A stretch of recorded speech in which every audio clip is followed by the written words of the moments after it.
Halo guys, balik lagi bersama Bang Theo di sini. Kali ini Bang Theo akan melanjutkan cerita Against the Sky Supreme. Buat kalian yang penasaran, langsung saja ya simak video kali ini.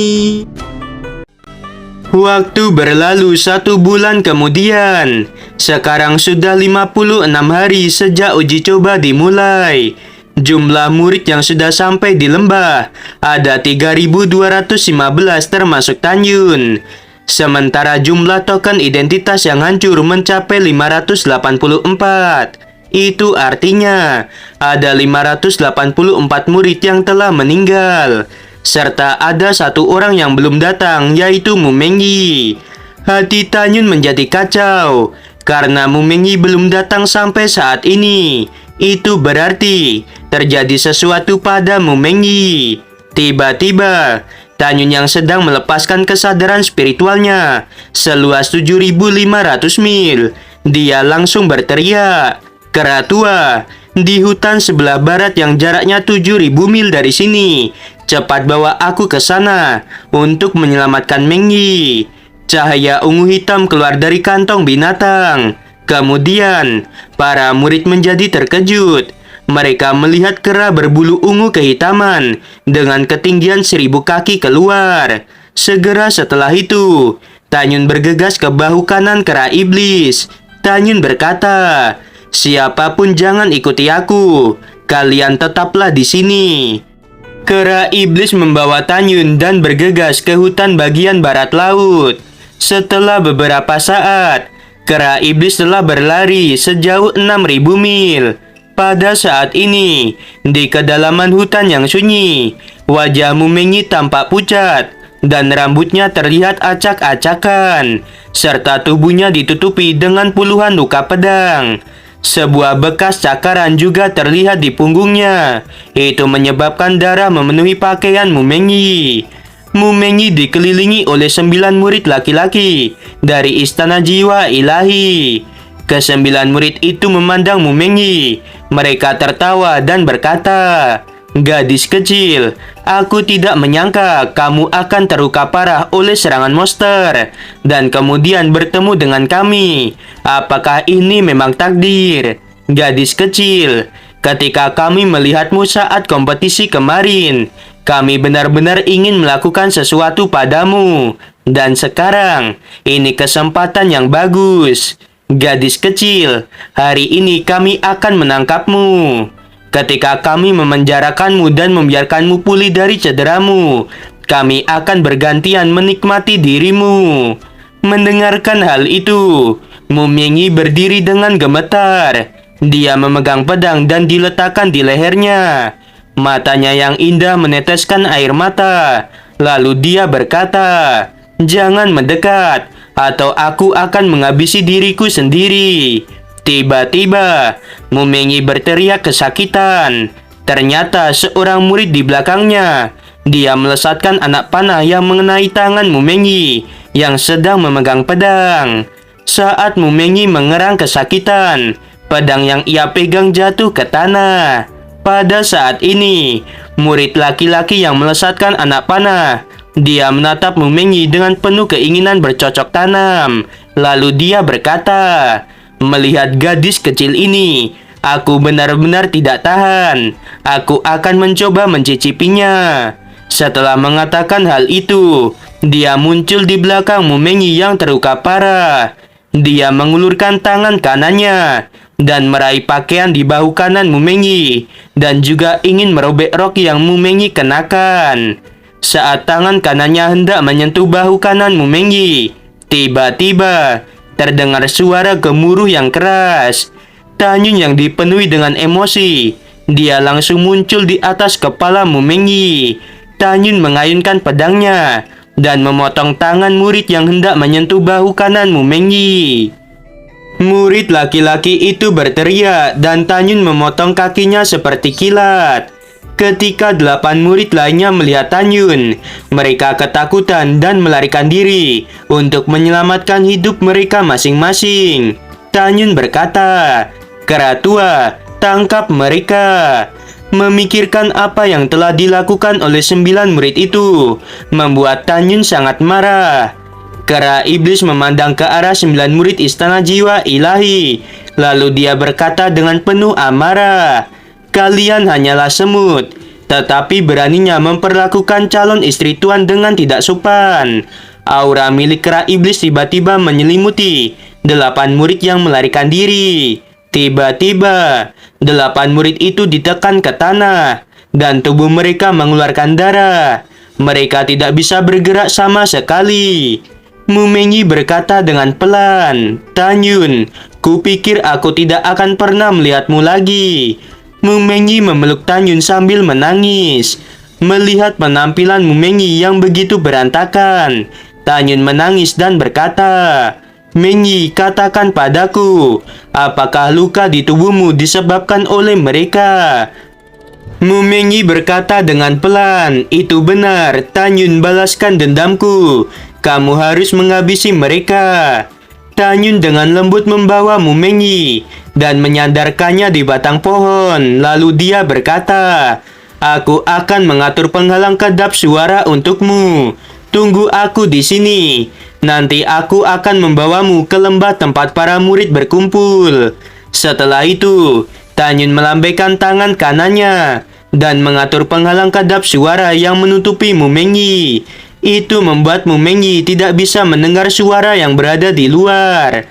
Tanyun tiba-tiba menoleh ke belakang, dan saat dia melangkah keluar dari penghalang kedap suara, dia menatap 9 murid yang tergeletak di tanah. Mata Tanyun dipenuhi dengan niat membunuh yang tajam. Tanyun berjalan selangkah demi selangkah menuju murid istana jiwa ilahi yang kaki dan tangan kanannya telah dipotong. Memikirkan apa yang telah dilakukan oleh murid itu pada Mumenyi, Tanyun membawa anak panah yang sebelumnya melukai tangan Mumenyi. Murid itu berkata, "Tanyun, tolong maafkan aku." Murid itu tidak bisa bergerak di bawah tekanan aura kera iblis. Jadi dia hanya bisa memohon belas kasihan dengan gemetar. Tanyun berkata, "Kamu menyakiti wanitaku dan ingin menodai wanitaku. Jadi aku akan menghabisimu." Setelah Tanyun menusuk pergelangan tangan kiri murid itu dengan anak panah, Tanyun menginjak bagian bawah tubuhnya. Tanyun mengambil anak panah itu kembali dan menggunakannya untuk menyayat tubuh murid itu. Luka dari sayatan anak panah mengeluarkan banyak darah. 8 murid lainnya yang melihat adegan itu membuat mereka berkeringat dingin. Mereka tanpa sadar kencing di tempat. Murid yang terluka itu berkata, "Tanyun, cepat habisi aku saja." Tanyun tidak mengakhiri hidup murid itu, tetapi Tanyun justru mendatangi murid lainnya. Tanyun mengangkat kaki murid kedua dan menginjak tubuh bagian bawahnya. Murid kedua berkata, "Tanyun, aku mengutukmu. Kamu benar-benar sialan." Tanyun berjongkok dan menggunakan anak panah untuk memotong otot tangan dan paha belakang murid kedua. Karena para murid istana jiwa ilahi itu ingin menodai Mumenyi secara bergantian, mereka pantas mendapatkan hal ini. Tanyun jelas bisa menghabisi 9 murid itu sekaligus, tetapi dia tidak melakukannya. Dia ingin membuat musuh menderita secara perlahan. Beberapa saat kemudian, Tanyun telah melukai 5 murid lagi. Ketika Tanyun hendak mendatangi murid ke-8 dan ke-9, mereka berdua sangat ketakutan. Itu membuat tekanan darah mereka naik dan mati seketika. Tanyun melambaikan tangan kanannya, dan kekuatan spiritual menembus tenggorokan 7 murid yang sebelumnya telah Tanyun lukai. Selanjutnya, setelah Tanyun memasukkan kera iblis ke dalam kantong binatang, kemudian dia mengeluarkan perahu rosup terhormat tingkat rendah dari cincin Kiangkun miliknya. Tanyun memeluk Mumenyi dan membawanya ke ruang pelatihan di perahu roh. Tanyun dengan lembut melepaskan pakaian Mumenyi yang penuh dengan darah. Kemudian, Tanyun mengeluarkan pakaian baru dari cincin Kiangkun dan mengenakannya pada Mumenyi. Setelah Tanyun memeriksa, kekuatan spiritual Mumenyi hampir habis. Meskipun dia terluka, tetapi nyawanya tidak dalam bahaya. Tanyun mengeluarkan pil penyembuhan dari cincin Kiang Kun dan memberikannya pada Mu Mengyi. Setelah itu, Tanyun membaringkan Mu Mengyi di sofa. Mu Mengyi menatap Tanyun dengan malu dan berkata, "Terima kasih." Tanyun menggenggam tangan kanan Mu Mengyi dengan erat. Dia mencium bibir Mu Mengyi dan berkata dengan penuh kasih sayang, "Gadis bodoh, ketika kamu memakai gelang pusaka yang diberikan oleh ibuku, aku sudah menganggapmu menjadi istriku. Jadi kamu tidak perlu berterima kasih." Mu Mengyi mengangguk dan berkata dengan pelan, "Tanyun, aku merasa lelah." Tanyun berkata, "Kamu beristirahatlah jika merasa lelah." Mu Mengyi menatap Tanyun dengan serius. Lalu dia berkata, "Tanyun, jangan pergi dariku." Tanyun berkata, "Baiklah, aku akan menjagamu dan tidak akan pergi kemana-mana." Pada saat ini, Mu Mengyi benar-benar lelah. Dia segera tidur terlelap. Selama Tanyun ada di sisinya, dia akan merasa sangat aman dan lega. Sambil menjaga Mu Mengyi, Tanyun mengarahkan perahu roh keluar dari hutan. Setelah beberapa saat dia sampai di gerbang lembah. Tanyun khawatir suara para murid akan mengganggu Mu Mengyi. Jadi setelah memasang penghalang kedap suara, Tanyun berkata pada para murid, "Jangan khawatir, Mengyi baik-baik saja. Dalam 1,5 bulan lagi, pohon kehidupan akan memadatkan cairan kehidupan. Karena tempat ini berjarak lebih dari 10 juta mil dari pusat bongkahan es kuno. Kalian segera naik ke perahu roh dan kita akan pergi ke pohon kehidupan." Mendengarkan hal itu, lebih dari 3.000 murid menaiki perahu roh. Kemudian, Song Wuxiao, Gongsun Ruoxi, Xiao Qing, San Guan, Nanggong Rusui, dan Ken Xinyi yang merupakan teman Mu Mengyi. Mereka memasuki ruang pelatihan untuk mengunjungi Mu Mengyi.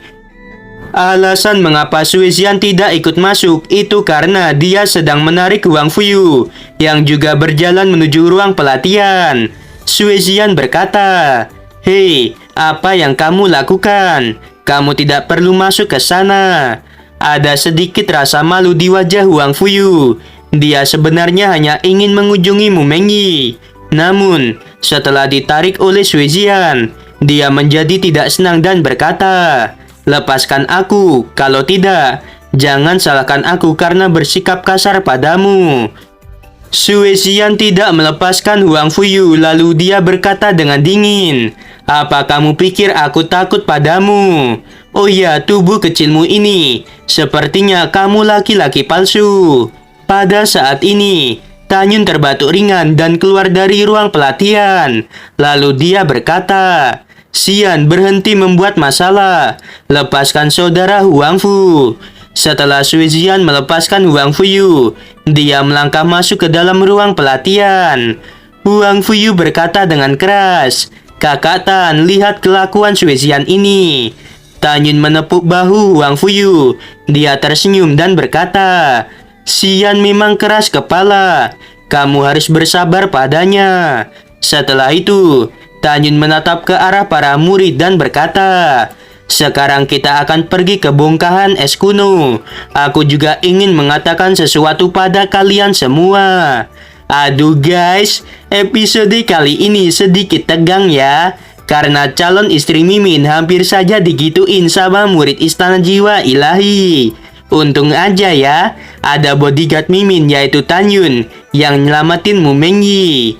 Ya udah, sebelum video berakhir, Mimin mau bilang, sungguh membagongkan. Terima kasih.